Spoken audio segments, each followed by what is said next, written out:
Please don't even call back. I don't need your love. I got my life on track. Think I've seen enough. I put down the thumbtacks and I started thumbing. What's going on, everybody? It's another episode of Left Side Heavy, the podcast presented by Blue Wire Hustle. I'm your host, Jevin Lefebvre. You can follow me on Instagram at Jevin.Lefebvre, on Twitter at Jevin Lefebvre. Find everything for the show on Instagram, Twitter, and TikTok at Left Side Heavy _. You can head to the YouTube, Left Side Heavy, subscribe, like, hit the bell. You can find full episode podcasts there. They release on the same day of the audio podcast, so be sure to head there. And today on this episode 67, it's another two-parter, back-to-back two-parters. John Grimaldi from the From My Point of View podcast, he joins the podcast once again, and usually we talk some NBA, but this time we talk Week 9 of the NFL and some of the headlines. OBJ, Henry Ruggs, Von Miller trade, Aaron Rodgers line about the vaccine, and we talked about some of the games that took us by surprise. Matt Gloch, he then joins on after, or hops on after, and we talk some NBA and NHL.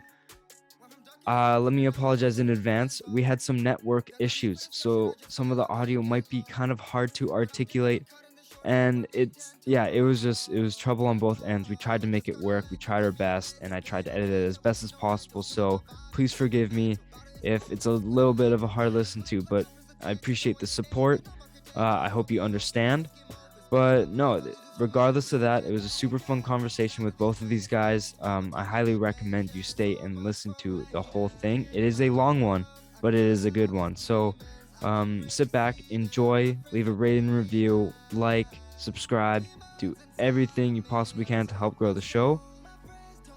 Enjoy the episode.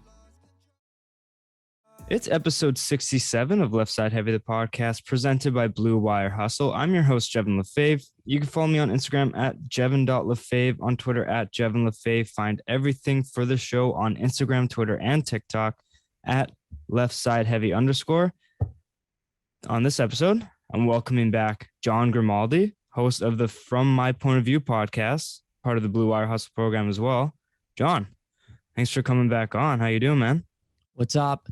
So it's technically my second time, right? I think we've recorded 3 times and one didn't work. Yeah. So yeah, recurring guest I am. Awesome. Good to be back. What have you been up to lately? Same old. Started a new job. So that's been something that's fun, of course. Yeah, that's pretty much the newest thing. Just new job. What's the job? Just like a production assistant job at CBS in New York. Oh, that's sweet.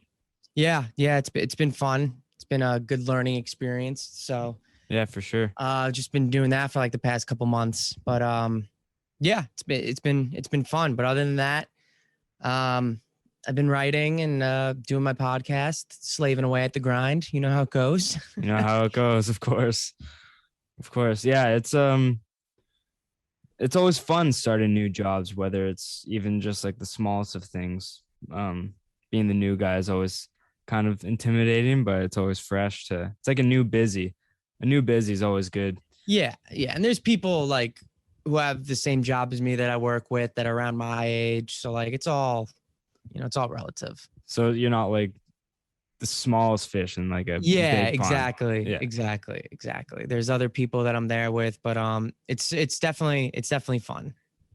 Yeah. When I was working full time, I was like, man, like going to school, because I'm going to school full time now. And when that started back in October, I was like, man, I'm off work full time, but like I'm gonna be just as busy, just with something else. So like but I'm like, it's a new kind of busy, so it's still gonna be like a little bit different. Like the bit of a change up's always nice. But I usually bring you on last time, but like the past 2 times since we've recorded twice prior to this, I brought you on for NBA, but we're gonna kind of switch it up and we're gonna talk the Week 9 slate of the NFL.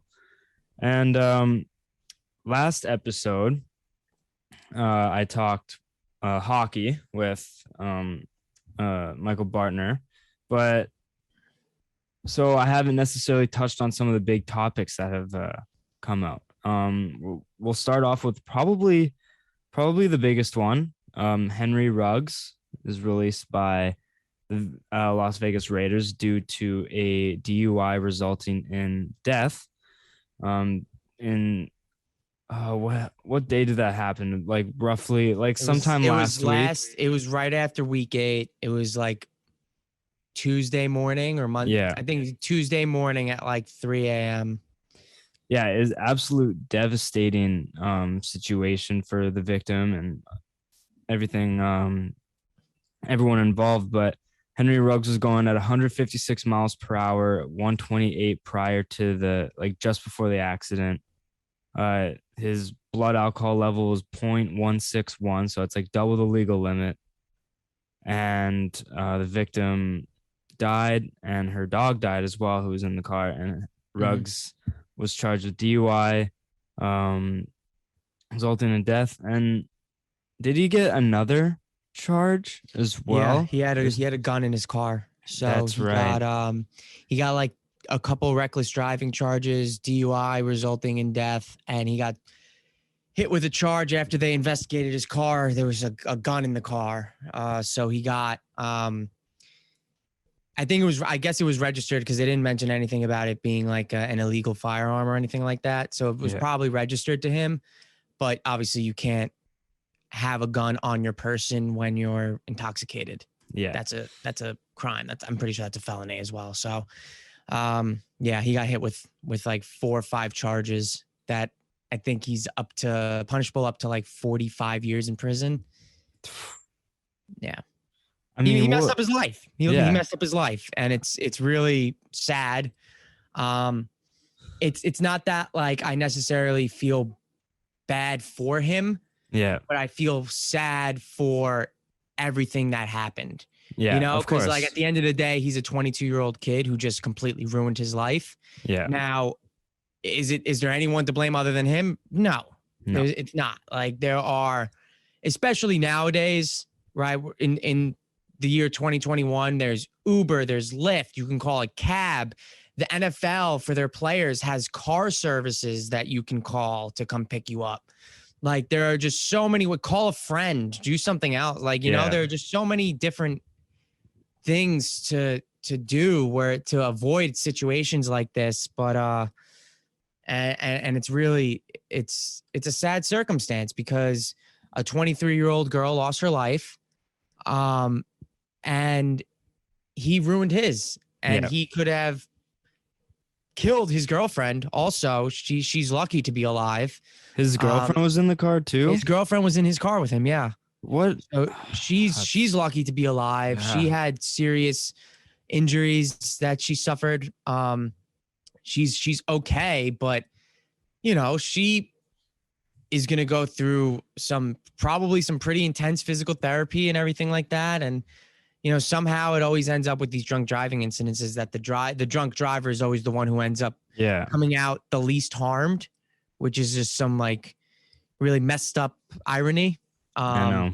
But it's sad because he just ruined his life, his entire life, 22 years old, just gone, threw it away. And do you see what Derek Carr said, his little press conference that he had? Yeah, man, Derek Carr's such a good human being, man. Because he's like one of the last people in this league and like on this planet that deserves bad shit to happen to him. And this season has been a travesty. First, John Gruden, the guy who he's loved being coached by, gets those emails found and all that. Mm-hmm. And so he loses that bond. And then when he said, like, when I go by Henry Ruggs's locker or whatever, I'm just never going to see that player there again. That almost like broke me. I'm like, damn, that sucks just for like Derek Carr's situation. But I mean, like you said with Ruggs, like we have Uber and Lyft and we have other variables to get home. You don't have to drive home every single time. Like, don't drink and drive. It's 2021. Like we have other variables to go to. And if I'm not mistaken, he was heading back from the owner's house, or is maybe I'm thinking about a different All I remember was the last thing I saw that a lot of people were like posting. It was like at 11:30. He was at Top Golf, and I thought that was the Derek day Carr was before. saying that he was texting him and Hunter Renfroe Yeah. about like golf tips. Yeah. And I respect Derek Carr. You know, it's like if that was one of your friends that did something like that, like I don't think I would completely, drop them and like banish them from my life and not talk to them and just kick them to the curb. And would I hold them accountable and be stupid, not make excuses? Yeah, of course. But like, if that truly is his friend, and Derek Carr is like a man of God and all that kind of stuff, right? He's very religious. So I understand where he's coming from. He's like, I know Henry's feeling some type of way about himself, and if he needs someone to love him, and if no one will, I will. I thought that was really touching, and I thought it was commendable as just like from a human being aspect. I thought that was nice of him to say. Again, doesn't excuse what he did or Henry Ruggs did. He still ruined multiple lives and families in the process. So he'll be punished. He'll get some jail time. Yeah. I don't think he's going to get all 45 years that he possibly could get, but he'll more likely than not serve a handful of years in prison. So, yeah, it's because Derek Carr didn't let Henry Ruggs off, but he still said I'm like, you're still my guy, but like not saying what you did was obviously right. Like Derek Carr didn't say that, but he was still saying along the lines where like he wasn't defending Ruggs in any sort of way, but he's still letting him know like, look, we're still boys. Like I'll still be in your corner, but what you did was dumb. So it was a very good press conference and like balancing how like holding Ruggs accountable, but still letting him know that he's still there for him. So, but yeah, just an awful situation and all, and just sucks for the victim and victim's family. And it shouldn't have happened. It's heartbreaking. It's heartbreaking. But we'll go on to another topic. This one is very current. Odell released by the Browns. We are recording Tuesday night, and so we're past his waiver claim. No one picked him up, so he's able to sign wherever he wants. What do you make of this whole situation? Being released by the Browns, kind of forcing his way out with his dad releasing that video of saying like Odell's been open all the time and like Baker's never thrown to him. Yeah. Obviously it's hard being a quarterback because you can't just be like, hey, I'm going to throw to Odell on this play. Like Baker, like he's trying to make the best possible play in the current situation Baker's in, and just like situational, right? Maybe he just doesn't see Odell all the time, but yeah, what do you make of this Odell situation? Yeah, I was actually recording my podcast for tomorrow also, and I was recording as the 4:00 deadline broke and he became a free agent. And I was hoping to get as I was recording to get something, and I didn't get it. I expect probably tomorrow. It's like 8:15 now Eastern time. So I don't expect anything to happen today. At this hour, I would expect maybe tomorrow morning or tomorrow afternoon. If Odell wants to play this Sunday, tomorrow would probably be the deadline for him to do that. Because if he signs anywhere like Thursday or Friday, the odds of him playing anywhere on Sunday are very slim. So I would expect something like that probably tomorrow. And I saw chatterings online, the Seahawks, which I doesn't make sense with, because they're 3-5. Russell Wilson is coming back next week, but they're still 3-5 on the outside looking in as it is right now. So, and a very tough division with two teams having the top 2 spots very exactly. Like he's not going to go secured. somewhere where it's like you're pretty much playing for the second or third wild card spot. The Packers, there was a tweet by Jordan Schultz. Devontae Adams apparently liked the tweet. Yeah, that no, I said, saw that too. If Odell clears waivers, the Packers will be his number one option.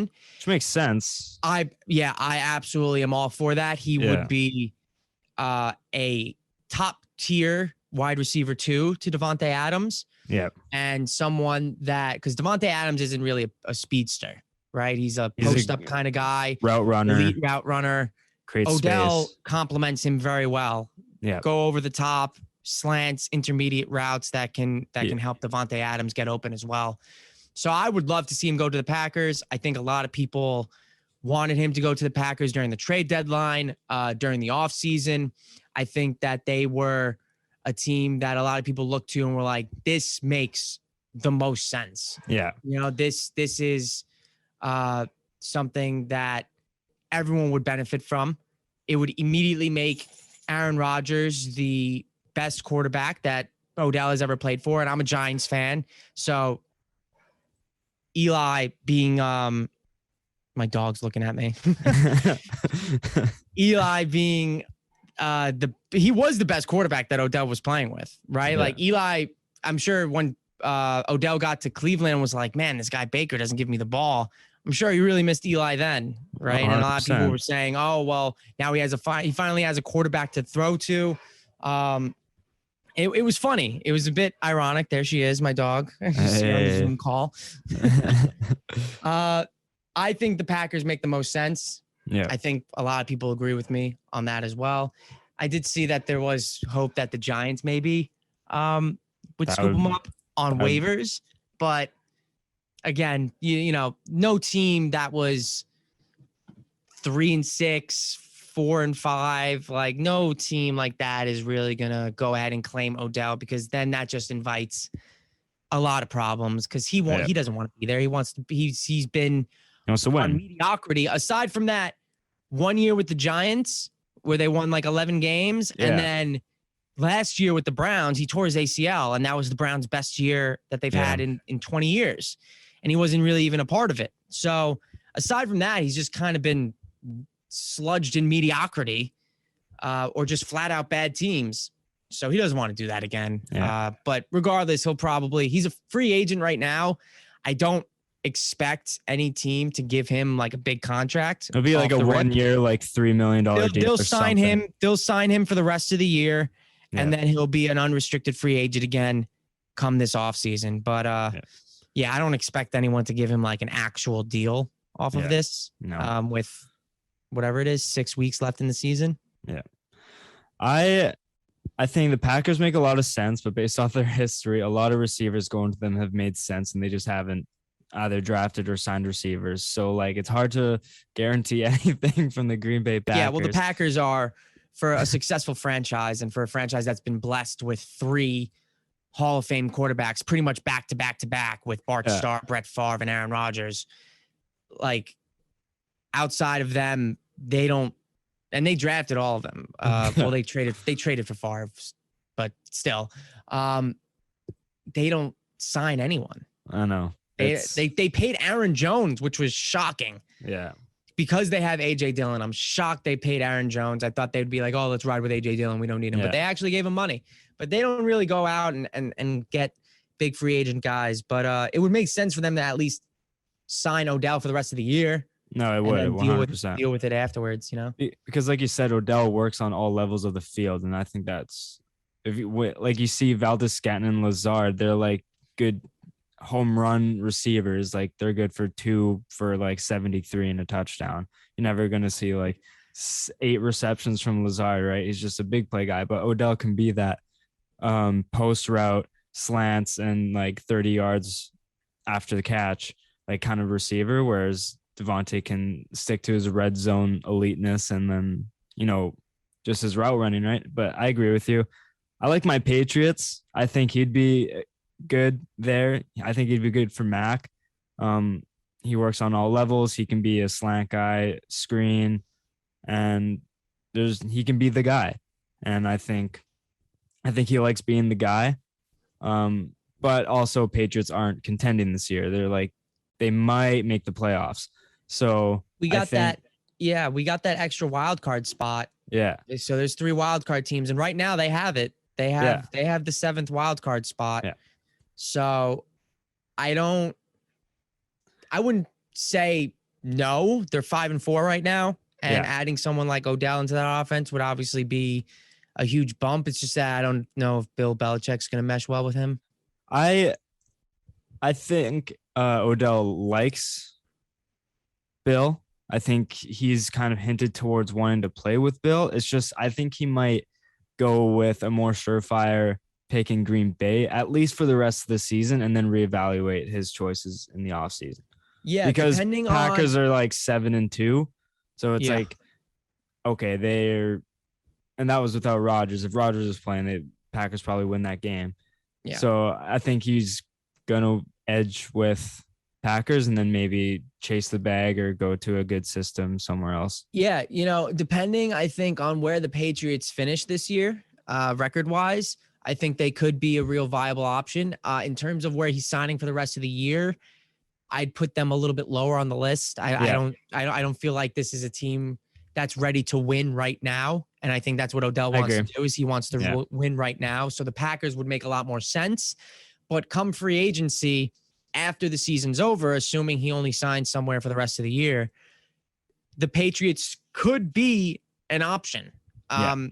It just really depends on Mac Jones. But you look at that situation and like the Randy Moss thing, that's like 15 years ago now, but Randy Moss was in Oakland, hated it, didn't want to be there. His stats were suffering. People were saying he was washed. He was done. This is it. And then he got out of Oakland and he went to New England. And, a lot of people were probably saying the same thing about Odell and Bill Belichick. Would that work out? Well, he worked out with Randy Moss, and Randy Moss was probably the most diva-ish wide receiver of his era. And he worked out just fine in New England, had the greatest wide receiver season in the history of the NFL, or arguably one of, so he was incredible and he meshed well. Granted, his quarterback was Tom Brady and not Mac Jones, but so there's the same circumstances in terms of Moss and Beckham and where they are in their career. But in terms of who is there under center, like Mac Jones is not Tom Brady. So, but it could be appealing depending on, if the Patriots win 9-10 games and they finish 9-8, 10-7, that could be appealing for a lot of players. Yeah, I agree. Especially because you look around right now, Damian Harris has really emerged as a nice running back. But other than that, their receivers, Jacoby Myers has played a ton of games, and he has right now the most receiving yards in the history of the NFL without catching a touchdown. Still has not caught a touchdown pass, which is it's an anomaly at this point. It really is. So you look around the receiving core, and there's really no, like, Myers is nice. He's okay. He would be a solid number 2 wide receiver. But right now he's their number 1, and that's not going to cut it offensively if you're the Patriots. Yeah. No, I totally agree. I think if they have a good rest of the season, then they can maybe chase him after, depending on if Odell gets a 1-year contract. But I like the way their defense, Matthew Judon, that signing's worked out a lot. But no, I definitely like how the Patriots have been playing, and I'm just a huge fan of it. But we'll move on to Rodgers about his line about getting the vaccine. He tested positive for COVID-19, missing the game against KC. What are your thoughts about that? It's winning cures everything. If he goes out there Sunday and he beats Russell Wilson and the Seahawks, no one's going to care. Yeah. Like that's just is what it is. I know it's a big deal. It's only a big deal because of what's happening after the fact. Like he said, he was immunized. People thought that meant he got the vaccine. Turns out it didn't. So I think people are just ticked off that he's acted like he was vaccinated. reporters are in there talking to him without wearing a mask. He's not wearing a mask. That kind of ticks some people off. It's a whole big thing. But at the end of the day, truthfully, America likes winners. Yeah. So if he goes and he wins, that's it. Bad storylines tend to stick around when you're losing. But winning cures everything, man. Winning cures everything. So if he just goes out, beats Russell Wilson and the Seahawks, this isn't going to be a storyline. Yeah. Assuming he doesn't get COVID again for the rest of the year, this will be a blip on the radar, and no one's going to remember it. Devontae Adams got COVID. He's vaccinated. It's really not about him being unvaccinated. It's about him stretching the truth, if you want to call it that. Because, in his eyes, he probably didn't lie. So. Yeah, he just wasn't clear. And so, technically he didn't lie because he never used the word vaccinated. He used immunized. So I don't know if you're a Star Wars kind of guy. I'm a Star Wars guy. Yeah. So in episode, I think 5, Luke learns Darth Vader's his dad, and then he's talking to Obi-Wan's ghost, and he's like, well, what I told you was true from a certain point of view. That's Aaron Rodgers. Yeah, exactly. That is Aaron Rodgers. He's like, well, technically, I didn't lie because I never said I was vaccinated. I said I was immunized. Yeah. And they got fined, by the way. You're looking at that? Yeah, I was just about to say, Packers are fined $300,000 for COVID violations, and Aaron Rodgers and Alan Lazard are each fined $14,650. Why was Lazard fined? Did he lie about something? Maybe he was with Rodgers while, maybe Lazard didn't test positive. Did Lazard test positive?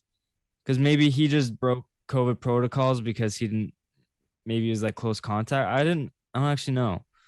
I don't know either. But Lazard got fined anyway. That's the least of the story. But yeah, Packers, so that makes sense. Packers are also made aware that future violations could result in escalated discipline, possible change of draft position, or loss of draft choices. Mm-hmm. Which I'm surprised wasn't taken action immediately. Talking about the whole COVID violations. These things take time, and they got to investigate and stuff. And it's, I think the Saints last year were stripped of their 6th round pick. Because they were dancing in the locker room without masks on or something. COVID violations, yeah. Yeah, and Hayden Barton, friend of the show, he's very vocal about that because he's a Saints fan and he doesn't like Rodgers, so all that. But, as we kind of wind down, what did you think of the Week 9 slate? It was lots of upsets. I just asked you about it, but there's one game I think we should all talk about. The Manning curse has been taking place and took its final latest victim against Josh Allen. The Jacksonville Jaguars beat the Bills 9-6. Yeah. The Manning curse is that Manning cast curse is real, man. It's kind of crazy. Real. It's kind of crazy. Every single player every active player who's gone on the Manning cast has lost the following week. Are they doing... They're doing Week 10. They're doing a Week 10 one? Yeah. Are they doing Week 11? Week 11, the Giants are back on Monday night again against the Buccaneers. But Week 10, they're on a bye, the Giants. Who's Monday night this week? Do you know? I'll check right now. But that's a real curse that's going on. That game was gross. It was so 9-6, just grinding it out in the muck. Yeah. and these two teams, man, the Jaguars, that has got to be their biggest win in the past 3 years. When did they go to the AFC Championship game and they lost to Brady and the Patriots? That was 2018, 2017. It was the year they played the Eagles, I think. Yeah. I really wanted that team to go to the Super Bowl, man. Freaking Blake Bortles. I love Blake Bortles, though. Yeah, so the Manning cast has had 6 active NFL players join as guests. Josh Allen, Travis Kelce, Russell Wilson, Rob Gronkowski, Matthew Stafford, and Tom Brady. All 6 have lost their next games. You know what's crazy is that they had Gronk and Brady on, and the only 2 losses that the Bucs had came right after those appearances. That's wild. Yeah, I'm gonna see who they have on. Um, when is the next man cast full TV schedule? Yeah, it's gonna be interesting to see who's on next week, but I don't want to take too much time and looking for that. But yeah, it's definitely something to keep your eye on for the rest of the season. But Oh yeah. I how do wonder you? if players get disparaged by that. Like, I guess if you're superstitious or something like that, Yeah, you'd be like, maybe I'd think twice about, doing that. Cause, once is like whatever, twice is okay, three times, twice is a coincidence, three times a trend, four times is like, yeah, that's alarming. So the fact that it's happened like six times already is unbelievable. yeah, I think honestly, the most impressive game this week was the Broncos. yeah. They stomped out the Cowboys. The Cowboys got like two garbage time touchdowns and a 2-point conversion to get 16, but they got manhandled by Denver. Yeah, that's something I don't think a lot of people were. I don't think anyone was expecting that. Maybe a biased Broncos fan somewhere out there, but I don't think many people were expecting. I don't even think Broncos fans were expecting to keep the Cowboys to 0 points going into the fourth quarter. Like into the fourth quarter, they played time and Dallas still didn't score. It was insane. Yeah, it was it was unbelievable. Yeah, I think one of my games of the week or performance of the week was Titans. They beat the Rams. Yeah. 28-16 on Sunday night. I didn't necessarily watch a lot of that game because I went to the Canucks game with my dad, so I was kind of out. Nice. Yeah. But yeah, did you catch any of that Sunday night game? Because I mean, the Titans taking down the Rams. Rams are one of the more complete teams in the league. Yeah. They just acquired Von Miller, and I was going to highlight that, but they just acquired Von Miller. He wasn't active that night, but I mean, hey, losing Derrick Henry and taking down one of the best teams in the NFL, that's something to ride into. So the Titans thing, the past few years, they've been good and competitive. They won the AFC South, all that stuff. Their defense has been a huge like red flag for the past few years, but dating back to that win against the Bills where they stuffed Josh Allen on like 4th and goal to get into the end zone, they stuffed him and they won. Dating back to that moment, the defense has played unbelievable football. Kevin Byard. Byard had a pick 6 against Stafford, and they have just been playing great football. Like it really has been a huge difference in the way the Titans play. They didn't really get away from their game plan too much. They had a platoon of running backs against the Rams. They ran the ball a lot. Tannehill threw, I think it was Swain, his tight end, threw a touchdown to him. He ran one in himself. They got the pick 6, and the defense just dominated the Rams the entire game. They really could not get anything going, and that is something difficult to do when there's that tandem of Stafford and Cooper Kupp, who Kupp might break Calvin Johnson's receiving record for yards in a season. It's really insane how well he's playing. Because to me, at least, there's always that little debate in LA, like who's the wide receiver 1, Robert Woods or Cooper Kupp, because they'd always have their like Woods would always be considered complete because he does the end arounds and he can catch passes on all levels of the field. But maybe with Goff it was Robert Woods, but Matt Stafford, it's Cooper Kupp. It's not even a conversation. Like not even no, it's not. It's not even close. So they've been playing really well. And losing Derrick Henry obviously is something you can't really replace, that kind of production that he had. But they're gonna try. Yep. They got Adrian Peterson. I know he's 36 years old, but fresh legs are fresh legs, dude. Like, it makes a difference at this point in the season when you come in and you don't already have 9-10 games under your belt. You're coming in fresh. He's in shape. He's not like a guy that was a slob and they signed him off this. Like, he has been ready to go, ready for this call. He got it. He's in there. He looks good. Yeah. He's lost a step or two, but he's still I mean, He's still strong. You'll see him throw a couple stiff arms that'll make you go, oh, wait a second. Yeah. Like he's still a strong man. Last time he played, he had like 600 rushing yards and like 7 touchdowns. Yeah. And that was like 3 years ago. And I mean, yeah, don't expect. I think it was last year with the Lions. Wasn't he the Lions leading rusher last year? Was it last year? I thought it was like a couple years ago. I could be completely wrong. It could have been last year. He was playing with Washington a couple years ago, and then he was with the Lions, and now he's been a free agent. But yeah, I mean, he's been unbelievable. Yeah, he's been unbelievable. One thing I want to touch on before we get to our mid-season MVP picks and Super Bowl picks, San Francisco getting nearly doubled up by a Kyler Murray and DeAndre Hopkins-less Arizona Cardinals. Is Shanahan's seat sizzling right now? Yes.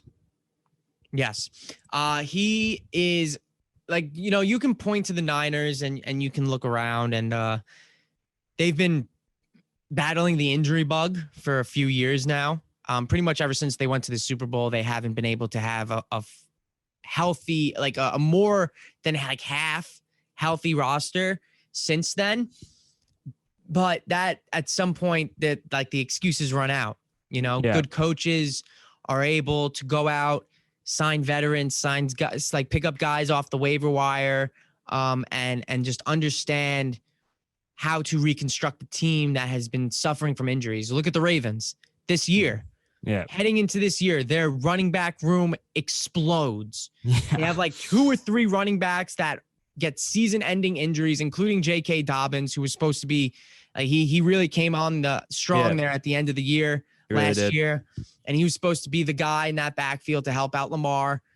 He explodes. Everyone, like, they had like 2 other backups that explode, and they have to go. They signed, like, they have Devontae Freeman and Le'Veon Bell sharing carries in the backfield for Baltimore there.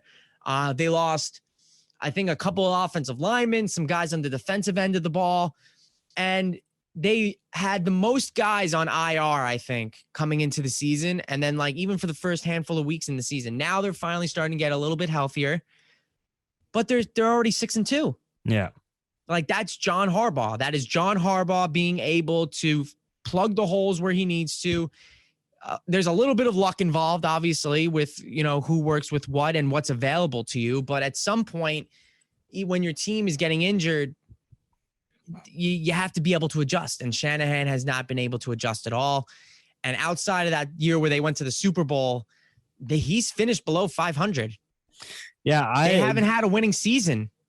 Going into the year, I was a little bit like, okay, like Shanahan's been unfortunate. Like injuries have kind of like he's been on the wrong side of injuries. Like his defense is basically gone that one year, and they still got like 6 wins with it was just tough years. But Jimmy G has had 2 years. His first year in San Francisco, he like tore his ACL or whatever, out for the year. Last year, he was injured for like 7 or 8 games. Yeah. This year, he's missed like 3 or 4 games. Yeah. So I think Jimmy G's done there, by the way. That's a different conversation, but he stinks. But like I've always kind of held this like Kyle Shanahan's record with a grain of salt, because like, yeah, he's below 500, but he's been kind of shafted with health reasons. And then when everyone was healthy, he went to the Super Bowl.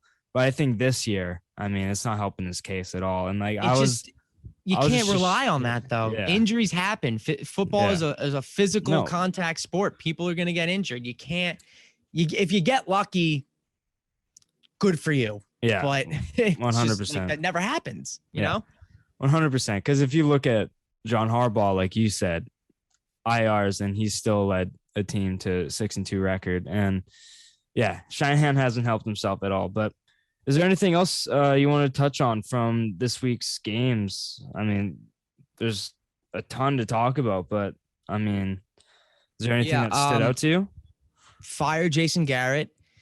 The Giants won. They beat the first place Las Vegas Raiders, which is awesome. But they scored 1 offensive touchdown. It came with 11 minutes left in the first quarter. And then they had 3 field goals from Graham Gano and a pick 6 from Xavier McKinney, who's a stud. He had 2 interceptions that game. So the only reason really they won is because their defense caused 2 turnovers, and then they had a strip sack at the end of the game. Yeah. So 3 turnovers. But Jason Garrett, the Giants have been plagued this year with moving the ball well, getting near or in the red zone, and then just floundering and settling for a field goal. It's been their MO all year. Part of that is because Jason Garrett, I don't care that they won. I've been riding this train since like week 2. The Giants are the only team that haven't scored 30 offensive points since week 5 of 2020. They haven't scored 30 offensive points. The only team.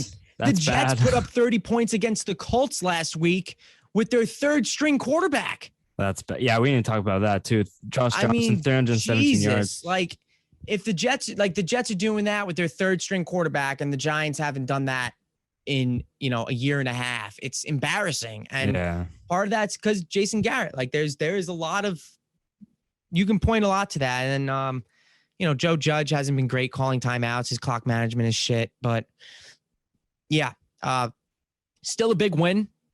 They could have beaten the Chiefs. If you look at their last 3 games. No, they definitely could have. Yeah, they definitely If you look at their last 3 games, their defense has been getting into a groove. They've been playing really well. They dominated the Panthers, should have beaten the Chiefs, and they beat the Raiders. And they could have beaten the football team and Atlanta earlier in the year. And if they beat the Chiefs, like, that's 3 extra wins. You're 6-3. Yeah. It's amazing. Instead you're 3-6 because you can't capitalize against the Chiefs, and you lost on 2 game expiring field goals because of stupid mistakes. Yeah. It's comes down to coaching. When you look at wins like that where they lose, winnable games that they lose, like those 3 against the Chiefs, the Falcons, and the football team, that comes down to coaching. So I'm not saying fire Joe Judge. I'm saying fire Jason Garrett. But Joe Judge needs to. He's all about discipline and stuff like that. He needs to tighten it up because his clock management, in-game clock management, the uses of his timeouts have cost the Giants wins. Yeah. Yeah. With New England too, like, we're pretty good between the 20s, but once we get to the red zone, we just, like, lately we've been doing well, and Hunter Henry's been catching some big touchdowns in the red zone, and we've been rushing the ball good all year. But I mean, in the red zone, it's just like we try to get too fancy or too conservative, and then we just manage to kick a field goal. And it's like, well, no wonder Nick Folk went on 23 straight field goals, is because whenever we get to the red zone, it's hard for us to get in. Yeah. But Bill Belichick he always astonishes me with the way he handles his roster. Like, Damian Harris has emerged as a good running back. And then you signed Hunter Henry and Jonnu Smith. Jonnu Smith, I think, is by far and away the worst signing that you had. Because you sign I thought Matthew he was good. Judon, you signed Jalen Mills, who have both been good. You signed Hunter Henry, who's now coming on strong. Jonnu Smith is really the only one of those free agent signings that hasn't really panned out. And then what I always admire about Bill Belichick is that he always trades guys a year early. So there's a fine line in football between trading a guy a year early or a year late. Yeah. And if you trade him a year late, he's washed up. You don't get anything. You trade him a year early, you get something. Trading Stephon Gilmore, I thought, was really interesting. Because he's not the same cornerback. But he is still a good player. He's from South. They did him a solid too. He's from South Carolina. They traded him to the Panthers. That was nice of them. And we barely play the Panthers, so it's it was. So I always admired Bill Belichick in terms of he did it a bunch with like Jamie Collins. Jamie Collins had like a career year, lets him walk. He goes to the Browns, or they traded him to the Browns. I think he walked. He signed a huge deal with the Browns. Sucked. Came back to the Patriots, and all of a sudden was good again. It was because we always release them when like they're deserving of a bag, but then like we just release them or trade them, and then once they get cut from their team because they suck, then we sign them for like $2 million.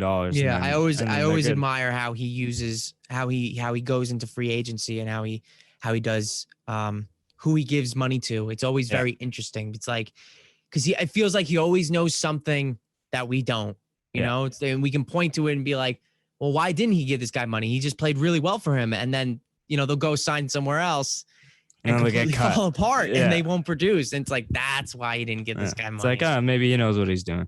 But John, before we wrap up, we'll make this part quick. What's your halfway through the season?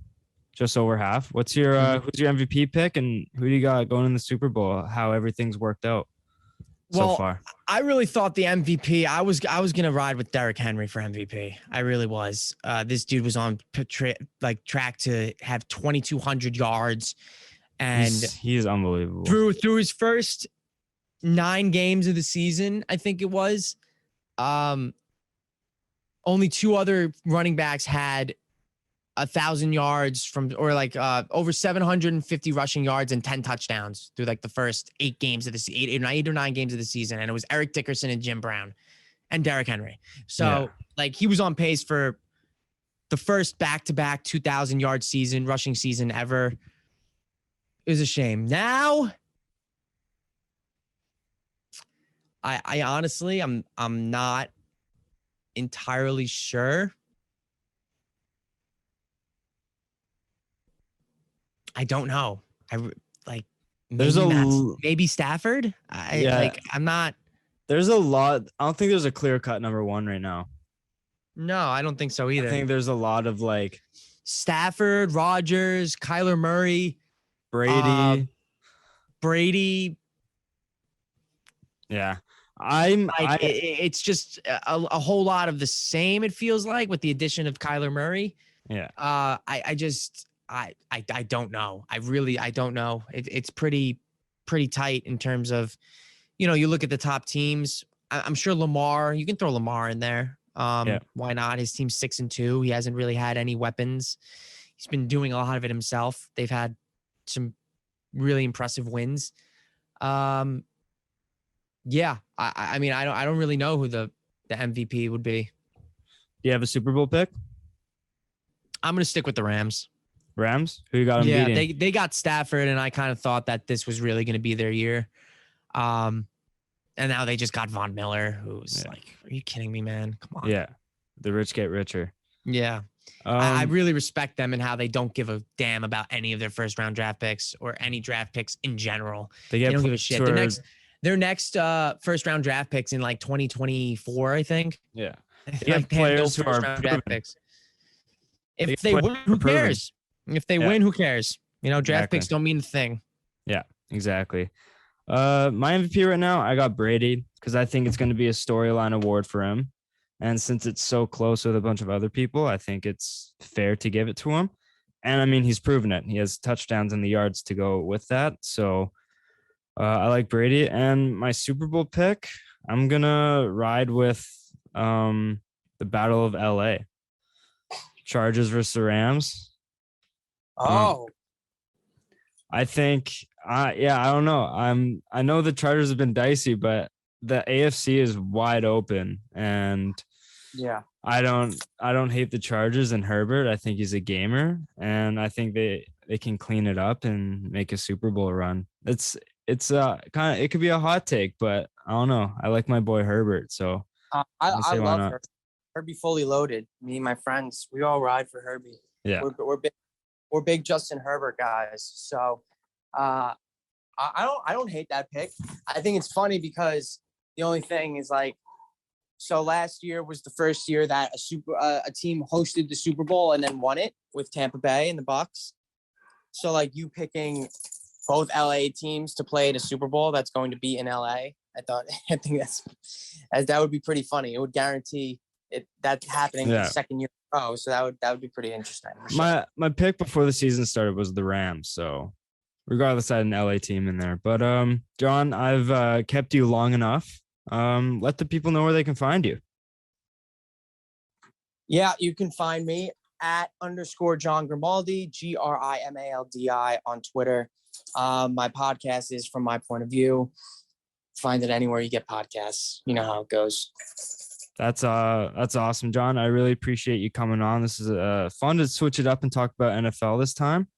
Oh yeah. But yeah, you'll always be one of my NBA guys for sure. So I'm looking forward to talking to you again soon. Yeah. And Swing is full swing of the season. amen. good. Exactly. But listeners, we do have 2 guests on the show, so not gonna let you go quite yet. But next guest is Matt Gloch to talk about some NHL and NBA talk. So here is Matt Gloch.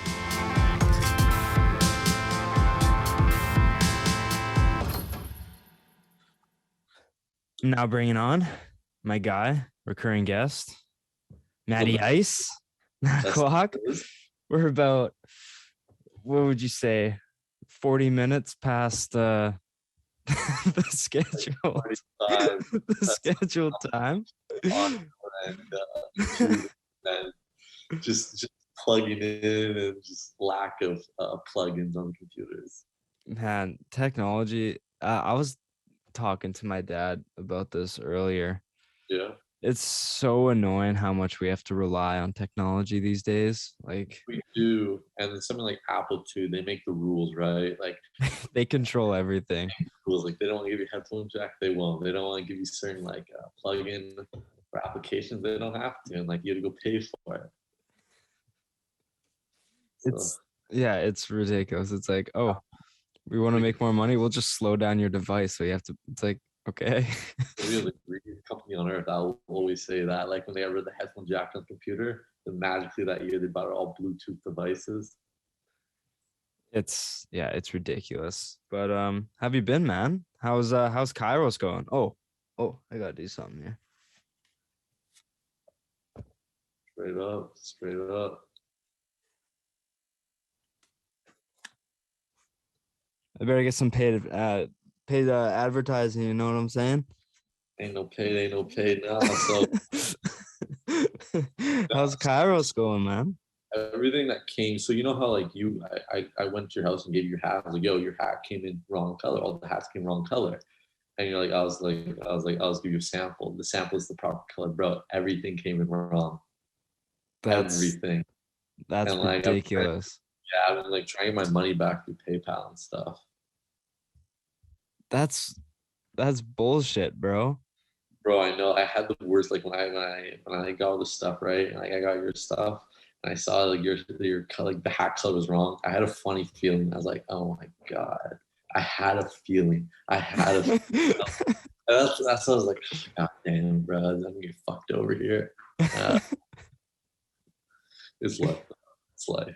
It is life, man. But other than that, has it been like consistent, or have you had like some slow weeks or slow days or slow months or? Oh, like I didn't want to sell any of it because it was all wrong. Oh, that's true. Everything was wrong. So I was like, fuck, man. How long did that back things up?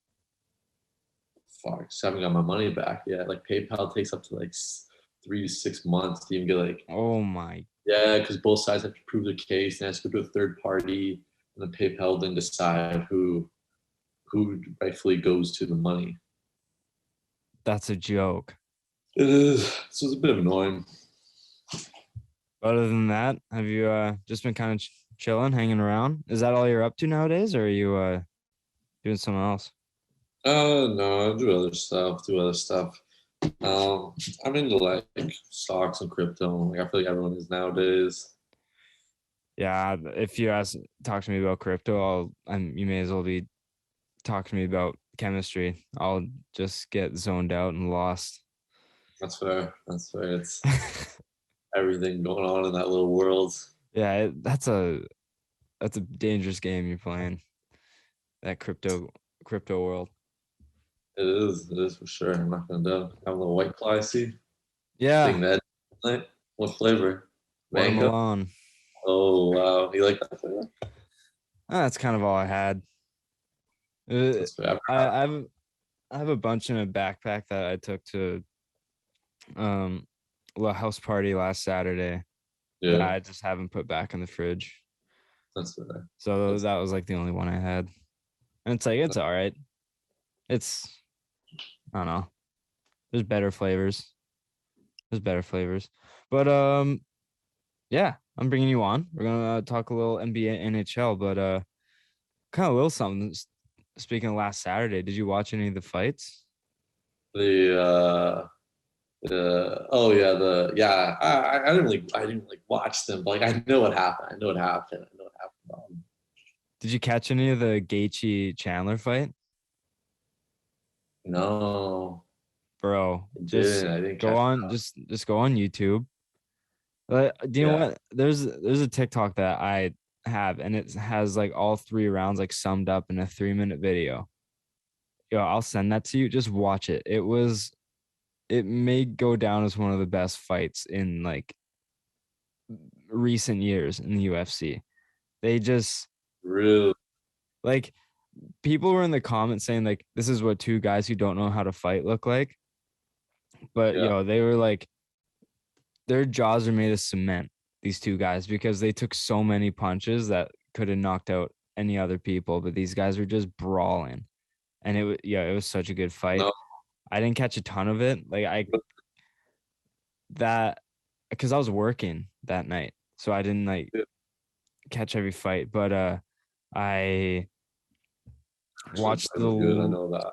I watched the last half of the last round of the Gaethje Chandler fight, and it was unbelievable. And that was only the last half of the third final round. So it was a good card from what I've heard. It was a good card. Yeah. No, it was, and like I heard right now, because Poirier, like I heard this, McGregor's next fight might be a title opportunity. Just Really? yeah, because Poirier, right? He's like going up against for a belt, Yeah. and obviously it's gonna be Poirier versus McGregor down the road. So if Poirier wins, like realistically, obviously UFC's not gonna pass up on the money. It's gonna be a title match for McGregor. Yeah, they play so much into McGregor and how much they basically use him at this point. Bro, they have to. He literally is like he put them on, honestly, like mainstream to like everyone knows UFC, everyone watches it. Like he really did. He really was like the Muhammad Ali Yeah. of UFC. Like he He really put it on. he's bigger than UFC. Oh, Like he's like there's like UFC isn't the way it is without McGregor. And that's no, not even that's like one of the coldest takes but with in history. McGregor opened up a lot more doors for all the other fighters now to get recognized. Yeah. Before McGregor, I never saw UFC like only like in Canada, obviously, because George St. Pierre, but I never Yeah. saw UFC on like Sports Center, ESPN, Bleacher Report, any of that. I never saw anything, any coverage of it besides Yeah. George St. Pierre. Now, like even like when McGregor does the fight, I always see like headlines of it now and everything. Yeah, it's quite unbelievable what how he's grown the UFC. You know, he's done magic. But where do you want to start? NBA or NHL? Let's go NHL. NHL. All right, then we'll finish off with the NBA. Eichel traded to Vegas. I haven't talked about that yet. So the saga in Buffalo is over. The lovely relationship between the two is now done. Eichel's traded to Vegas for Tuck, Krebs, 2022 first round pick, but top 10 protected, and a 2023 third round pick. 0 salary retained. What are your thoughts on this trade when you first looked at it? I'm going to be honest. I think Vegas really gave up nothing, like absolutely nothing. But on the other hand, we've seen franchise players get dealt when they're in the same kind of situation as Eichel, and a team will give up literally everything, like the Lindros situation. Like Philadelphia gave everything for Lindros. And Lindros never, like he was a good player, but he never panned out to this Gretzky-esque player they thought he was going to be. Like the franchise over. Right. And the thing is too, like Eichel's like stuck on having that surgery and it's like never been done yet, right? So like you don't know how it's gonna go. You don't like I heard something that he could be over 2 years possibly. So if he is, right, he's like 25 now, he's not gonna come back to 27 and say he's like not the same Eichel. 2 years? Like Vegas. That's what I heard. That's why Buffalo didn't want to go through with it. Because there's a possibility he's gonna be signing for 2 years. Interesting. Because I only saw the thing that he would be out for like 3 to 5 months. Yeah, he's only supposed to be over 3 to 5 months, but like there's a possibility with this surgery, if it doesn't go proper, he could be out for 2 years. Damn. Yeah, so like he's not coming back. He was 27, and that obviously going to lower his value. That's what I heard. I saw this thing that's I don't know where it was, but like I got interviewed, and he said he was like willing to do the surgery, play the rest of the season in Buffalo, and get dealt in the off season for a higher package for Buffalo. And Buffalo was like not even willing to do that. They didn't want to risk the surgery for him possibly not to come back this season, be over 2 years. I think Buffalo's the worst run organization in the history of sports. Like they're up there. Like Buffalo right now. Bro, this is They're so bad, dude. Like, too bright. like yeah, that Chicago thing is obvious, but like just like hockey, like because that was just like it's bad. Like that Chicago situation was bad, but Buffalo just like, bro, but like Buffalo, the surgery's been done before. It just hasn't been done on a hockey player. The surgery's been done before, and it's been successful. Like every time it's been performed. 3 doctors recommend this surgery over the fusion, but they still said no. And I'm just like, bro, it's crazy too, because like when they're like Eichel was getting drafted, it was like 2 franchise players, McDavid, Eichel, Crosby, Ovechkin type of thing. And so good and like they wasted Eichel. And Eichel's like I honestly think at like peak Eichel, I think he's a top 5 player in the NHL. Same. I agree. Like he's phenomenal. Like he's so good. No help in Buffalo. He's a complete game, 200-foot player. Yeah. Easily put over a point per game by himself. No one else around him. So like, what's he gonna do in Las Vegas? He's gonna I think he's gonna absolutely like just rip in Las Vegas. And I honestly think Las Vegas possibly can go into a dynasty. I really do believe that. Yeah, he's so like I was watching highlights of this guy, like because after the trade was made, obviously his health and him playing again is like just around the corner. Like it's like 3 months goes by quick nowadays. So like he'll be back on the ice before you even like realize. He is so good. He has one of the best releases in the league. Like people talk about Matthews' shot. Jack Eichel's shot is unbelievable. It could even be better. His snapshot is like it's crazy.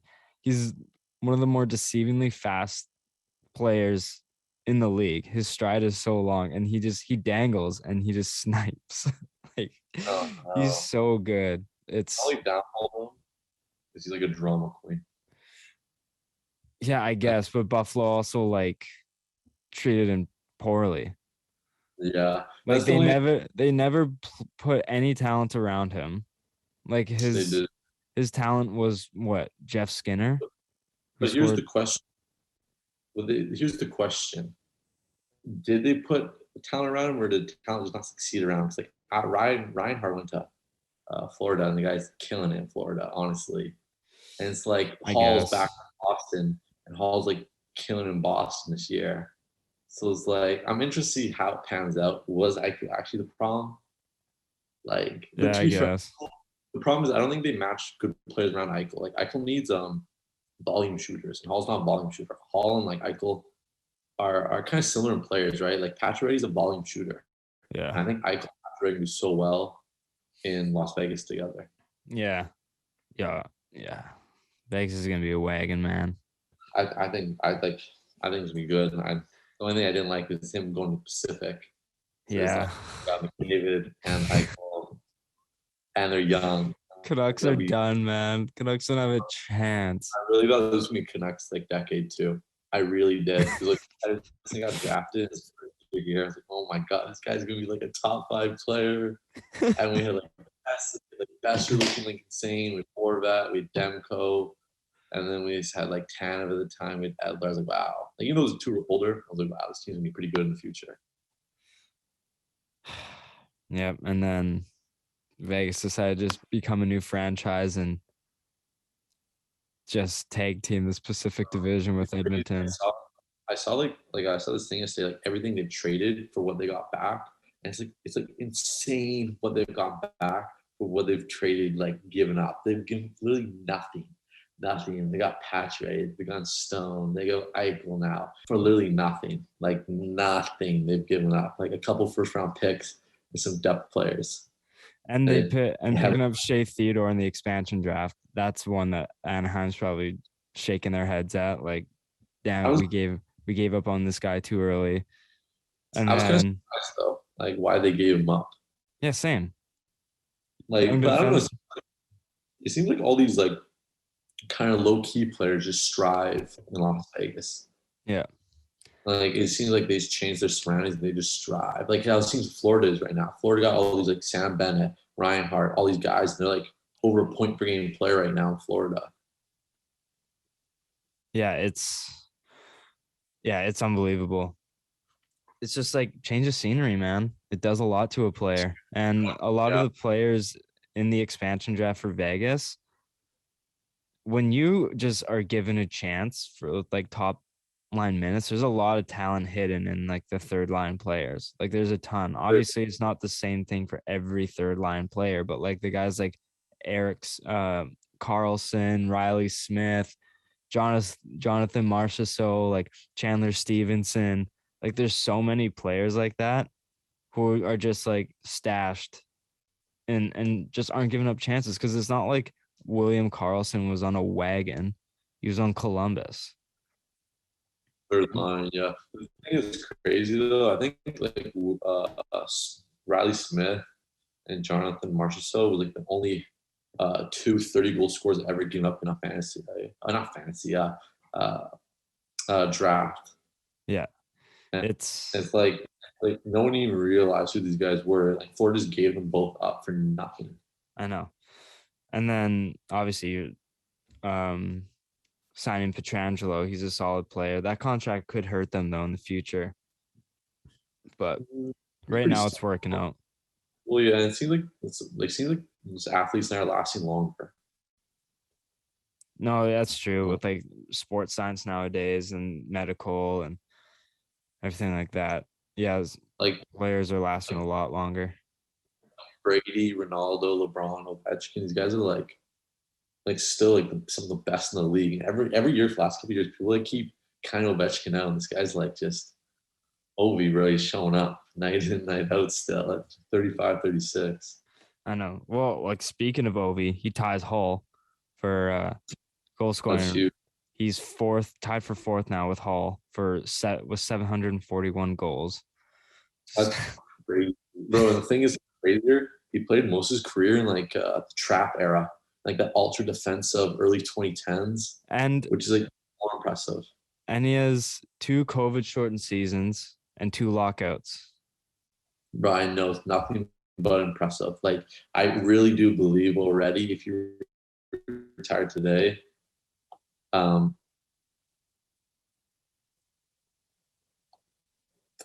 I thought it froze again. No, you're good. You're good. I was gonna say, I thought it froze. Honestly, I couldn't see that. If you retire today, I would honestly say he's the best goal scorer of all time already. Yeah, I don't think it's a debate. Like, I'm sorry. Like he without question, he is the best goal scorer of all time. Like, and I still think he'll pass Gretzky. So I think it's going to be unanimous. Oh yeah, I think he's gonna pass him. And I mean, the NHL's gotten like so offensive again, like the last couple of years, which I think is helping him for sure. But like his prime was in such a defensive era, which probably hurt him obviously. No, yeah, he's gonna be fine. He's gonna end up passing it. It's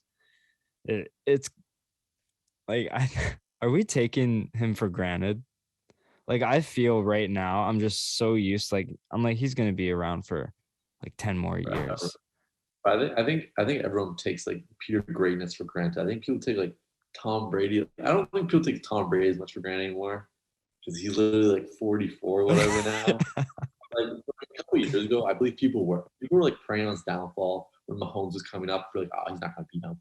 He's not gonna beat anyone, right? I feel like this guy's over. Like I used to always see on Sports Center stuff. He's over. He's 40. He's done. And it's like people were saying, wow, Tom Brady says he could play till 45. Do you think he can do it? And he's 44, and he could probably he might win MVP this year.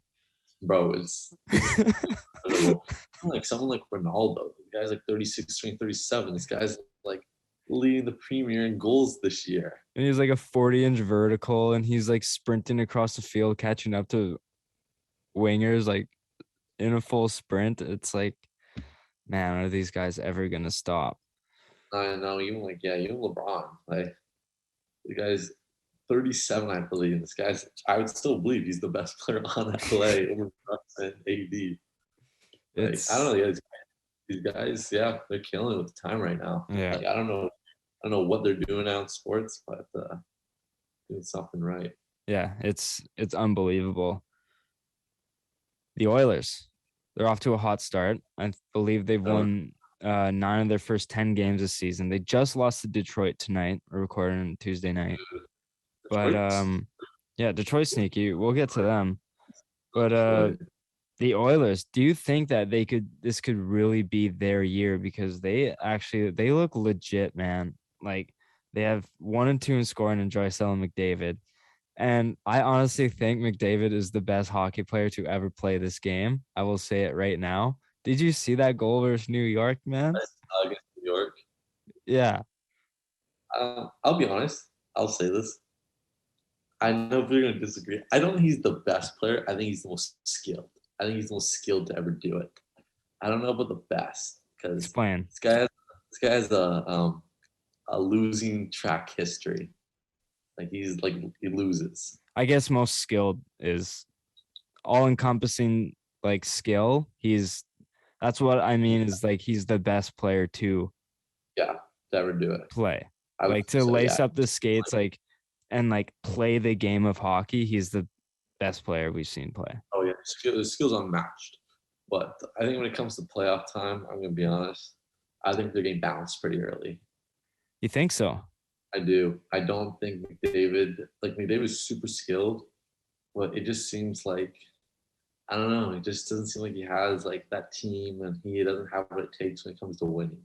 I don't know what it is. Like, hopefully I'm wrong. Yeah, because you look last year and they get swept, and like they were unbelievable. Like, McDavid had like what did he have, like 106 points in like 50 games last year? Like he's on pace. I saw this thing. I don't know. I don't know the exact number, but it's like truly incredible. He's on pace like 203 or 207 points this year. That's like No. Crazy. I never thought in my life we would see someone above 200 points again. Like if you asked me 5 years ago when the NHL was having like their highest point getter, Jamie Bennett, 86 points, I would have never thought I'd have someone at 203, 207. It's truly remarkable. It's fucked.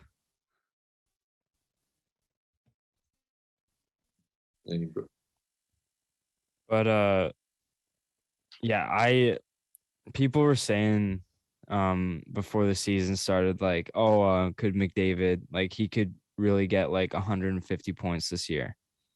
And that might be his floor. Like, that might be at worst 150 points for him. I will say this though.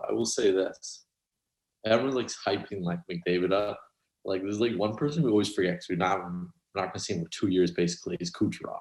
Yeah. Think of this guy 2 years ago put up like 137 points. Like, what would he have done last year, even this year at this point? You know what I mean? So like, I feel like people kind of forgot that guy's name. But like, he did put 137 2 years ago in like 75 games played. Give me your top 5 players in the NHL right now. Healthy. Oh wow. Wow, I haven't thought of this in like years. In order of 1 to 5 or just like 5, I think on top of my head. 1 to 5. 1 to 5. It's hard, bro. There's so many guys. It's hard, but I'm gonna forget a couple people. I haven't thought of this so long. I have a rough 5. Who's your rough 5? McDavid 1. Yeah. McKinnon 2. Okay, yeah, pretty similar. Draisaitl 3. Yeah. Kucherov 4. Yeah. Matthews 5. I feel like it's pretty good. You wouldn't put Panarin in there anywhere? Panarin's top 10 for sure. I just haven't figured out 6 to 10 yet. I haven't gone that far. But like, man, you could throw another name out there, and it's like, oh wait, Where do you put Crosby? probably 6. Maybe even better than Matthews, just because it's Crosby, and you can never count out Crosby. Not a lot. I feel like we're forgetting someone like very prominent, like in the league. I don't know why. I feel like we are. Like that's Like, we saw really out with this guy for yeah. sure. I don't know, like who, like yeah, Marchand. Like obviously Marchand's top 10. I'd put him. Yeah, I put him closer to 10 though. Yeah, But no, bro, it's impossible. I think it's a pretty good list though. I'm not gonna lie. I'm just trying to think of like other people, but yeah, I think that's Eichel. I don't think we've seen enough of Eichel yet to even put him in the top 10. When he's healthy though, he's so good. He is, but we've like I honestly think he's only played like one good healthy season so far. Yeah, And that's the problem. that's true. Right? That's true. Like yeah, so I don't know if I put Eichel in top 10. You like know he has the skill, he has everything. I don't know. No, it's a good point. It's a good. I think Eichel's top. I think Eichel's top 10. But man, at this point, I think I've said 20 people are top 10. God. Yeah, I feel like we'd be kind of I feel like we put everyone in top 10. But there's so many good players in this league. It's there's so many skilled players now. So many. And so many going nowhere too. Like Cale Makar. Like he's got to be close. Like he's insane. Bro, he genuinely could be top 10. And even people forget about goalies like Andre Vasilevsky. He's unbelievable. Yeah, he really undoubtedly the best goalie in the NHL right now. Yeah. He's like literally one of the main reasons why Tampa's won. You can put Hedman in the top 10, honestly, too. I think Hedman's slowly slipping out of top 10, but bro, like he maybe even like a couple years ago, you could definitely make a case for top 10. Right now, I don't think he's quite there yet. But I don't think he's there. No. Like Adam Fox is creeping up there. He won the freaking Norris last year, and he's lighting up the league again this year. Yeah, he came out of nowhere, like nowhere. Yeah. So yeah, the conversation of top 5 or top 10 players in the league right now, there's so many different lists out there, and it's super subjective. Yeah, I would really have to look into it too to be like, this is my top 5. Because those are like what you base it on, right? You base it on winning, you base it on skill. I personally base it on like skill. Because sometimes like your team is just like there's not much some players can do about it. Like that McDavid one is a little different because I don't think he necessarily performed that well in the postseason. So like he has some blame, but sometimes players play good, but their team just sucks. Yeah. I don't know. Yeah, McDavid, like I can't like he was kind of like Matthews and like all the Toronto team. They just go away in the playoffs. Yeah. And like they're nowhere to be found. Like yeah, when that Toronto team got built, I was like, wow, this is a dynasty waiting to happen. Yeah. And, 4 or 5 years later, they're still first round exits every year. No, I agree. But yeah, we'll move on from this. But there's one that's around. It's like, would you rather, like, this one's popular that I've seen is Matthews or Draisaitl. Oh, that's good. And it's like I lean Draisaitl, but it's definitely a conversation to have. That's a very good conversation, but that's like the idea of like I think Draisaitl gets hurt playing behind McDavid. It's like how Malcolm did playing behind Crosby all those years. Like yeah, like it's crazy that Malcolm didn't get added to like the NHL top 100, but like Jonathan Toews did. That's like so biased to their recent wins at the time. I believe their Stanley Cup wins. Yeah. I think it's the same thing. I honestly believe like Draisaitl was like by himself. I honestly believe you could say he could be like number 1, possibly 2 for sure. I really believe you could be like 2. Well, when McDavid got hurt last year, he got like 8 points in 4 games. Like he still carried Edmonton to like. I know it's like he's even like like the Pittsburgh days when Crosby was out for those years concussion. Malcolm put up like incredible amount of points, like year in, year out. And like, what was the franchise player? And then Crosby came back and took a back seat again. Yeah, It's the same thing with Draisaitl. I'd probably take Draisaitl because Matthews is the main in Toronto. We see what he does night in, night out. Yeah. And Draisaitl's backup. No, for sure. But there's some big news. Price released a statement today, and he is set to return with Montreal. He entered himself into the player assistance program within the NHL to deal with some mental health issues. So it's good to see Carey Price come back. Obviously, he's kept his statements private, but when you saw him enter the program, what were your first thoughts and kind of reaction? I don't know. You don't expect it of him, right? Kind of like a low key dude, right? He ain't no like Austin Matthews or like. I feel like Austin, like if Austin Matthews did, you know what I mean? The dude's young. He seems like he likes to party. Like I wouldn't be surprised to get caught up in that life. But like Carey Price, I would have never thought that, right? You didn't know though at first. I think at first statement, like the first statement I read, it was like just like, oh, he's going to help his mental health. That's all I read, right? So I didn't know what it was. Like obviously as it comes out, right? It's like it seems like substance abuse today, whatever he said. Yeah. So obviously we don't know what substance. Obviously, my guess is either alcohol or painkillers. Yeah, my guess was alcohol, but I don't necessarily want to assume anything. But yeah, it's good to see him come back. I don't want him to rush anything because Carey Price, I think, is a fan favorite amongst the entire NHL. Like even if you're a Leafs fan, Boston fan, whatever. Yeah. I think Carey Price is a beloved goalie and player throughout the NHL, regardless of fan base. So it's always good to see him back, and that goes for any player. Doesn't have to be a top player in the league or any player who enters, like Bobby Ryan. What was it, a couple years ago when he came back after admitting to alcohol abuse and all that, and he comes back and scores a hattie against the Canucks. Like, it's good to see players come back and succeed and know that it's like it's doing something. I think sports is like very hard on your like sports is hard on like athletes, right? You're like ridiculed by the fans and the media, and then when you have like bad years, you kind of just lose passion for it, right? Yeah, and kind of go through the motions, and like that's where I feel like that's where it gets players. Like 100%. Bobby Ryan's on top of the world in Anaheim, and then what's the score? Canucks just tied it up with 55 seconds left. That's fire. That's fire. Who scored that? Petey. Patterson scored. Let's go. Back-to-back games. Guys finally getting rolling. But anyways, you were saying. Sorry, I interrupted you. No, it's all good. It's that checks. Wow. Like Bobby Ryan's on top of the world in Anaheim, right? They were like playoff contender. Like the next big thing in Anaheim gets shipped to Ottawa.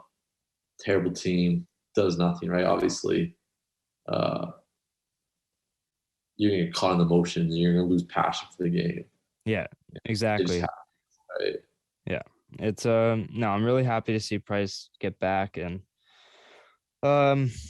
yeah, he's especially when his career slowly like coming to an end, and you can kind of tell that he's obviously near the end of his career. It's good to see him like kind of give everyone a sense of hope, like, hey, like we still get to see him play a bit before he kind of goes out on a bad note. But no, Carey Price returning, great for the league, and good for him for heading into the program and then coming out when he's ready. But Chicago, they fired their coach Colleton. Everyone. Yeah, everyone. But everyone. But no, the terrible start for Chicago after their additions in the offseason. I mean, they had much higher expectations. They were like, some people were putting them at the top of the Central. Like there's some people like having them seriously compete, and they've just been terrible. They've been so bad. So I'm not surprised by the fire. I don't think anyone is. I had them as a playoff team though, and I also don't think it helps with all the internal problems they've had this year with this, like, I don't know, rape case came out, and then Yeah. like all the, like John, like a lot of the problems, like John Tay came, they're all there, right? So it's like people are always gonna look at them in the room, Yeah. keeping the closed doors for years. Yeah, and um, yeah, just like, like the firing of all their staff and their GMs and stuff. Obviously, it's gonna like have a negative impact on your team. No, I agree. So yeah, like they just need a reset button. They just need to like find a new identity and like try to just start from zero, start from the ground up and try to get back on track. And I think firing the coach or just like I don't want to put such a harsh term on it, firing, like they could have just split ways, but like it just wasn't working with that coach. And I think they needed a new voice in there. 1-9-1. Yeah, something like that. They won tonight, but they weren't doing good. They were definitely performing below expectations. So I'm not gonna lie, I expect them to turn their season around though. I yeah, really do. I think they're gonna get better. They're gonna get back on track. It just like it was so weird that they were playing so bad that like something has to start clicking at some point. Yeah, and obviously their locker room probably like heated locker room. Yeah. Like in all honesty, for everything. No, for sure. I agree. But we'll run through the standings quickly. We just went through it a couple episodes ago. But Atlantic, Florida first, Toronto second, Tampa Bay third, Detroit in fourth, Buffalo fifth, Boston sixth, Ottawa seventh, Montreal eighth. Obviously, the Detroit and Buffalo is a little surprising being middle of the pack there in the Atlantic division. I was expecting Boston to kind of be Lead the higher way. than sixth, but yeah, I had them winning the division. But I mean, the way Florida's playing right now, it's kind of hard to knock them off. But I had Florida. you had Florida winning. Yeah, I think they're a better team than Boston this year. I think they'll be a better season team when it comes to playoffs. I think Boston's the king of that division still. Yeah, I had Florida in the wild card just because I didn't trust Bobrovsky. He But is I mean, he's shoving that up my ass right now. Yeah, the yeah, $10 million but a year wasn't looking good last year. But Metro, Carolina's first, Rangers are in second, Phillies in third, Colorado fourth, Washington. Wait, Colorado's not in that division. who? Columbus. Columbus. Columbus. I had COL there, and I thought I read as Colorado first, but knew that was wrong. Okay. Columbus in fourth, Washington fifth, Islanders in sixth, Devils in seventh, and Pittsburgh in eighth. Pittsburgh in eighth. They're really missing their two big guns, hey? Crosby and Malkin. They are. I'll be honest. I honestly did think they were going to miss the playoffs before the season started with Malkin and Crosby up for so long. Yeah, I had them missing as well. And the team's just like an aging team, right? Yeah. Like I had them missing, sadly. But yeah, even like they don't like even with Crosby and Malcolm back is like they don't have a super depth filled team. Yeah, I agree. But no, yeah, there's definitely some teams like Shesterkin. He's probably leading the way with the Vezina right now. He's absolutely carrying the Rangers right now. He's playing out of his mind. And the Rangers better pick up their offense because they can't keep relying on Shesterkin to carry their weight. No doubt. The Central, Minnesota sitting at top, St. Louis in second, Winnipeg in third, Nashville in fourth, Dallas in fifth, Colorado sixth, Chicago seventh, Arizona eighth. Now, this was as of last night, so things may have changed, but no, Colorado, they have to pick it up at some point, right?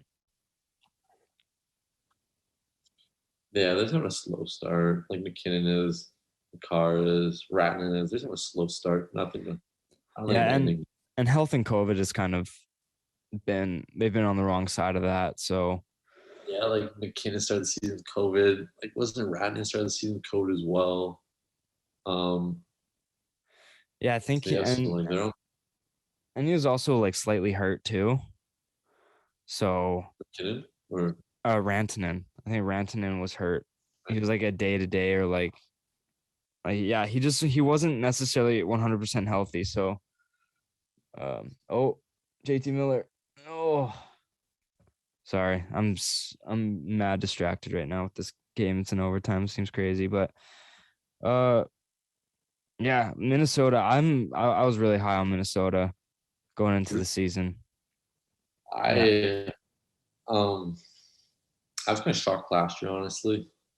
I feel like a lot of people were. I think they're one of those teams where they're just gritty. Like they find ways to like stay competitive and like just I think they're win. also good though. Like getting out the old and bringing new in. Like I think they're very good at just bringing up the young players. Yeah. Which a lot of teams hold on to. Like Anaheim, they held on to Perry and Getzlaf for so long, even past their prime. Yeah. Burnt them, right? I think Minnesota just like they see their old players getting older and they kind of just go mutual ways with them. Yeah, I agree. Pacific, Edmonton sitting at top. Calgary second, Anaheim third. They just beat Vancouver in overtime. Troy Terry. So Canucks got a point out of that, but yeah, so they're in third. San Jose's in fourth, Vegas in fifth, Kings in sixth, Vancouver seventh, Seattle eighth. Hopefully Vancouver picks it up. We've talked about Edmonton. Calgary has been making a surprising start to the season. And what I thought. I feel like they have a pretty good team though overall. I feel like they underperformed last year. Like they have Goudreau, they have Monahan, they have Tuchuk, they have Mangiapanis. Yeah, like they have a pretty good team. I'm not super surprised. I'm more surprised at Vegas in fifth. Yeah. And even Vancouver in seventh, honestly. I thought Vancouver do a little bit better. Yeah. But they have to start playing. Super strong. Vancouver has to stop giving up the first goal of the season or first goal of the game. They've done it, including tonight, 11 times out of the 13 games they've given up the first goal. And that's not going to win you games. No, I know. If you're constantly climbing back, it's a recipe for disaster. Their power play is also hard this year. It's like last. It's second to last. Yeah, and their penalty kill is definitely last. Their penalty kill is definitely last. So the power play is like I think second or last, or last. Yeah, it's bad. It's bad. But yeah, so that's the NHL. We'll talk a little bit NBA. We'll keep this short because there's nothing like crazy to talk about, but there is one thing that I want to talk about. Celtics. Golden State. Oh, Celtics. Okay. The Celtics have engaged in trade talks for Ben Simmons. And I think Philadelphia's going to do too much, in my opinion. And the trade wouldn't happen without Jaylen Brown going the other way. And that's where I'd walk away if I was 1,000%. In no way in hell am I trading Jaylen Brown to bring in Ben Simmons. Like, there's no shot. And it's like the running joke in the NBA is like Ben Simmons is the only player to not improve since his rookie season. Like he's still the same skill level, possibly worse. Yeah. And like I don't know, like Jaylen Brown and Tatum just work together, right? They can both a slash, 3-point shot, play make, and he's got to bring Ben Simmons like in the bricklayer, right? I feel like he just fuck everything up, like because. Like Ben Simmons doesn't want to get better. He doesn't. Like they've tried that with Jimmy Butler. Jimmy Butler has tried to fix him when he was in Philly. And they traded Jimmy Butler because Ben Simmons was being a little poopy pants and he wouldn't put in the work to get better. And that's why he's putting up constantly 0 points in playoff games because he won't try to get better offensively. He's an all NBA defender. Yeah. He's unbelievable defensively. He can guard 1 to 5. He's great defensively. Yeah. But if you're not putting up points, then how effective are you? You're super one-dimensional. And in no chance am I'm taking good offense over good defense if I'm paying a guy tons of money. No, for sure. And the thing is, Jaylen Brown provides that offense. He has like 27 points a game this year. Jaylen Brown would literally push the 76ers to the next level, right? Yeah. I think the one that helps hurt Simmons too is just Embiid. And now they added who did they add this year that came from Cleveland last year? Picture his face, the center. Oh, mm-hmm. Well, they added Andre Drummond, I'm pretty sure. Drummond. Well, like it hurts, right? Because like Simmons needs to drive into the paint to get points. And when you have Embiid and now Drummond in the paint, it just hurts him to even get points even more, right? Yeah. So I believe he's like kind of hurt the team. Not gonna lie. Like Yeah. they need a facilitator. They need a guy that can stretch the floor, put up threes as their main like guard, not Simmons, the walking bricklayer. Yeah, I no chance am I doing that trade if I'm Boston. But man, massive W for Philly if that actually does happen. The Lakers, dicey start. Russell Westbrook. Man, I was not high on the Lakers going into the season, and I'm so happy that it's like I wasn't high. I had them maybe finishing 6th in the West. I honestly didn't. I was honestly pretty high on them. I thought they'd come like second to Utah or Denver. Utah and Denver always finish high in the West. Yeah. Because like you got LeBron, right? I feel like if LeBron's healthy for the season, like that team should slide into the playoffs pretty easy, especially with AD. But the problem is like you got AD in the paint, and you got Russ trying to go in there. So like I feel like it's like the 76ers thing with Embiid and Ben Simmons. You got one in the paint, one trying to go in there, and like it just hurts each other, right? So, and then you got LeBron trying to facilitate like do everything to stretch the floor, and you got these two just. Yeah, it's like the one thing with the Lakers is that their problem was that they couldn't shoot. And adding Russell Westbrook didn't help that at all. No, I think it was more like LeBron AD just wanted him to get that next super team kind of level. But it's like none of it really gels. Like AD's a game time decision every single game.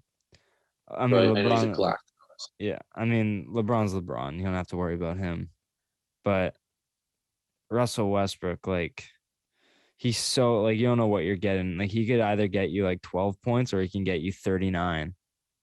Like 39, 12, and 10. Or he can get you like it's you don't know what you're getting. And he's like his turnover rate's really high. And it's I don't think it. I saw it and I'm like Westbrook. He's dynamic, super dynamic player, but is it gonna work? And it's like I don't know. Well, that's the thing. He kind of needs to be on a team by himself. Yeah, that's his problem, right? Like if he's on by himself, put up crazy amount of points, crazy just like plays, and like the only like he can play with people like KD and or LeBron. They're pretty selfish. And they can play with those type of dudes that can play with anyone, right? They can stretch the floor, facilitate, do it all. But when you put AD into that mix, it's the problem. Like Russ needs the paint and AD needs the paint. So I feel like there's a problem there. Yeah, no, I agree. I don't know. It's hard. It's hard with Russ, right? It's hard. He's like one of those players, like a Booker, right? It's hard to match players with them. Yeah. No. 100%. But Warriors, they're first in the West, and they still don't even have Klay Thompson. Didn't see that, honestly. Going into the season, Doug Everly on NBA preview show, Doug Everly said Warriors are going to the finals and finishing first in the West. And right now they're first in the West. The bold take by Doug. For sure. Yeah, when we put in our finals picks. I honestly didn't see that coming. Like when he put in our finals picks and he stuck with it, he's like, Warriors are going to the finals against the Nets. And I'm like, Imagine that, like Harden That's versus bold. Curry. But I mean, That's like, bold, yo, like- they're playing unreal right now. Curry really is. Like Curry's like, I honestly didn't see it too. Like after he broke his wrist, I was like, he's a 3-point shooter, right? So I was like, you know what I mean? Like I was like, we'll see. He's getting a little older. And I also thought like he's won everything, right? He'd be kind of content. Yeah, He's done it. Like when he was Toronto and they lost, right? In the finals in 2019, yeah. it seemed like he was chill. It seemed like he was content. He was like, yeah, whatever. Been here 5 times in a row. I've 4 champions behind me. Like, I care less. That's why I took it as. Like, okay, he broke his wrist. I thought he was gonna be content. I thought he was gonna just live out his career in San Francisco or at the time Oakland, right? I didn't think this guy would be like just relentless and like be back at it like this year and like lead literally. They have a pretty good depth filled team, but like not 9-1 good. Yeah, I didn't think so. It's pretty insane how they've played. I know hot takes on your podcast have come true. Like last year when I said Jokic become an MVP. Yeah, like and this year, as soon as you said that, I put that to rest, and I immediately regretted it halfway through. I'm like, damn. Me and Doug really said Doug that. laughed. You guys laughed. We said that. I don't know. You chose Doncic as MVP, but you said Jokic could really have an MVP level season. And me and him were like he's good. We just don't know if he can like carry a team. And he fucking won MVP. Yeah, that's it, right? I think we all chose Doncic that year as well. Yeah. Nah, Jokic, man. But yeah, Curry, I didn't see that. I really didn't. He's Like they have a good bench. I'm not gonna lie. Yeah, But I didn't think he's playing unbelievable right now. In the West. Yeah. Ja Morant, he's having an unbelievable season right now. And Doug, oh my God, this guy was on fire. Right now, he chose Doug as MVP. Doug chose Morant as MVP. When I saw that, like that's bold. Yeah, I used to think so highly of John. I still do, and I still think he would be like a top 3 player in the league.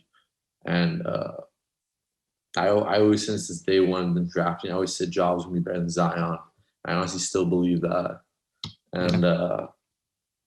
And this guy's really looking like it. Dude's like just like hungry to win. Like he wants to lead Memphis. Yeah, I mean, like, and especially with you see Zion's injuries, like it doesn't help that he can't stay on the floor, and like he's helped AD. Yeah, so I mean, Ja Morant's super dynamic, and he's proven that he's one of the better players to come out of that. But we'll kind of wrap it up here. But who's one last question? Who's had the most disappointing start, team and player wise? In what league? The NBA. Oh, NBA. Player Harden though. Harden. Obviously the fouls is definitely hurt in the new foul rule. Yeah, like, that's. I was shocked. He's putting like 6 points this year. Yeah, where he's like a 30. Yeah, he's like 30 points per game usually. So that new foul rule is definitely impacting him hard. Yeah, but like I ain't gonna lie, they're like not calling like some real fouls. Like I saw him get grabbed last night. Like when he was driving in, he like literally got grabbed, but they didn't call it. So I don't know. They're like seems to like they're picking and choosing when to call. So I don't know, but like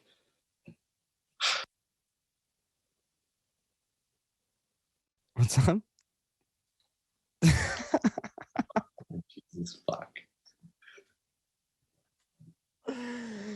Oh my God. Yeah, this is gonna be a rough. This is gonna be a rough one for listeners. I don't know. It could be my Wi-Fi. It could be your Wi-Fi. It's just a bad night for. I mean, I wasn't having this trouble earlier this evening, so that's gotten up. Bro, I swear to Jesus Christ, my Wi-Fi is never like this. To be fair, I'm not streaming on Zoom now. Like I swear to God, it's not like this. Even last one like this, I don't know what. But yeah, we can go. Well, Yeah, my disappointing team right now, I think it has to be the Lakers because with how they are coming in, I was expecting them to do like better. Like I was like, I thought it was kind of a hot take having them lower, but I think they should be playing better. But disappointing player, I mean, Russell Westbrook or Damian Lillard. I think they've kind of been underperforming than what. Or no, do you know what? Michael Porter Jr. What? Oh yeah, bro. That huge contract he signed too. What was like 207 million? Yeah, he's been playing This guy's terrible. doing- He's been super To be underperforming. fair, that was a bit of a jump with the gun, right? He hasn't really done much during that. Like it's I like don't think he deserved that contract. I think he should have signed for much less. it's But I literally mean, like- that's on Denver it's literally though. like yeah, it was like a really jump with the gun contract. But even like between teams, like Celtics for me maybe 4-6. Yeah, they've been playing pretty bad. Yeah, but it's early. Every team can turn around still. Yeah, For sure. exactly. Matt, this is fun. This is fun to talk to you. This might be a rough edit ahead of me, but I'll do my best. It was despite that, Wi-Fi is always something that's tricky to deal with. But I appreciate you coming on. It's always fun talking to you. Thank you. Maybe next time we'll do this Almost in 2 person. hours after this. Yeah, maybe next time we'll For do this in real. person. Have a grand old Get a time. little bit more legging as we Yeah. almost have 2 hours and we got 30 minutes recording done. So a lot of wasted time, which is I mean, there's still probably somewhat of a hour. So this is gonna be a long one. oh Yeah, this is gonna be a long one. Yeah. But no. Matt, where can the people find you? Instagram, Kairos, like all that sorts of stuff. Instagram at mattgloch, Gloch Gloch, Matt MATT, no spaces, pretty easy. That's all right now though. That's about all. All right, and But thank you for having me on. Thank you for letting me spit some knowledge. of course, maybe yeah, we'll try to do this in person, or maybe pick a day when it's not pouring rain and we don't have to deal with because honestly, my Wi-Fi in my room is pretty bad as it is as well. So it could be mine the whole time and it could not be yours at all. So it's very it depends. When you had to stop recording that 1 or 2 times, it was like unstable network connection. Oh, okay. So it was yours. So it was like it definitely mine twice for sure.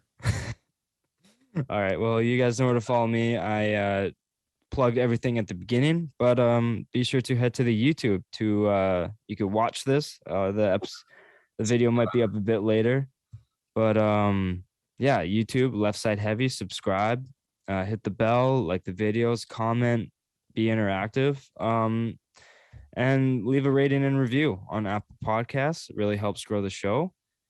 And Gloch, once again, thank you for coming on. John Grimaldi, thank you for coming on and talking some football. Of course, anytime, Matt. But listeners, that's another episode in the books, and we'll see you guys next time. I just gotta let go. Went from ducking and fucking and now I got put in the friend zone.